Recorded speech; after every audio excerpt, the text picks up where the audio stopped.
Sonja Zaimi, ju sot jeni certifikuar nga shoqata e artistëve dhe shkrimtarëve të galloshëm. Cili është motivi që ju jeni certifikuar pikërisht sot një çaj me poetët dhe shkrimtarët në qytetin e Lushit? Po, unë jam e vlerësuar sepse unë jam artiste dekorative dhe figurative, diplomuar jashtë shtetit shumë vite. Jam artiste e arteve dekorative të keramikës dhe pikturës, me shumë çmime të marrura në Itali dhe në Francë. Edhe 2019 kam marrë çmimin më të mirë artiste më i mirë në botë, duke bërë një keramik me fjalë live në qytetin e Caltagirone.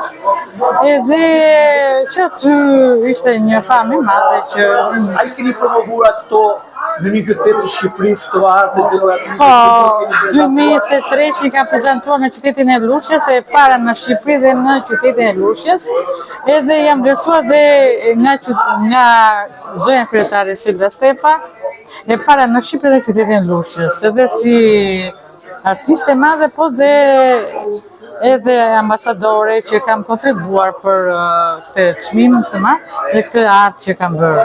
Çfarë është arti dekorativ për ju? Figurativ dhe dekorativ. Unë jam profesioniste artiste e keramikës të ngrohtë dhe të ftohtë. Jam profesioniste me fjandangjër, me keramike e ngrohtë është me furre, kurse ftohta është plastike. Edhe kjo është gjë e madhe që dhe se kam rritur dot dhe sicilianët ose italianët, kurse unë kam studiuar atje dhe punova dhe ja do. La do thoj që jam artiste dekorative, keramikës, e ngrohtë dhe ftohtë. Jam edhe artiste profesioniste dekorative, figurative, piktur moderne dhe shumë gjëra tjera. Pikërisht ju artin tuaj keni filluar në një shtet shqip, si Italia. Po, Italia, atje. Dhe më së fundi po promovoni në shtetin tuaj në Shqipëri. Po. Çfarë i ndan këto dy mendime dhe këto dy mentalitete të ndryshme, një art figurativ? Si e shikoni ju? Kjo është e lindur, është e lindur që sa kam qenë fëmijë dhe kam ecur bashkë rrugtimin gjatë jetës me pikturat, edhe vetë jeta në regjimi nuk ma dhan realisht në të kohë, sepse ashtu ishte koha, flas për kohën e regjimit.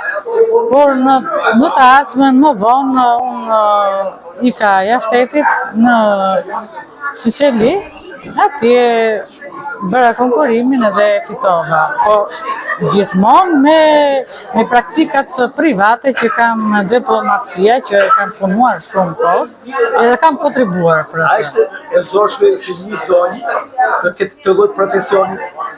Është, unë ku kam ikur në emigrim, ka qenë shumë vështirë gjendja, kam ikur dhe kam bërë një sakrifisë të madhe për familjen dhe pastaj edhe për artin, nuk ka qenë e pak, por ja kam dalur dhe dolja shumë mirë. Një njeri që ka dashuri për artin dhe të lindur atë, kap majat dhe ja del, dhe them që ja dola me sukses. Dhe kam punuar shumë intensisht, dhe kam kontribuar. Një mesazh për këtë lloj arti, për të ardhmen e të rinjve në Shqipëri? Unë kam bërë dhe çmos, kam diskutuar për këtë gjë. Unë i lutsha që të shtetit të bëj shpunim me mua, që të jemi përbashkët, që të blej materiale, të investohen, që të japim, se kjo është gjë më e bukur në botë, që ne të japim të ardhmes, të mësojmë me dekorative, me gjëra, edhe pse jo, dhe pse ta filloj dhe tashi, do që gjë mirë që të kishim bashkëpunim në qytetet ose në Shqipëri, në Tiranë për shembull. Dhe të isha e para, me fjalë për këtë lloj kontributës e për këtë vlerë të artit keramik, sepse kjo është në botë adhurohet shumë, kurse në Shqipëri nuk është në dugje fare, po meqense unë tash jam artiste e madhe e keramikës, edhe pse në Shqipëri mos të bëhet.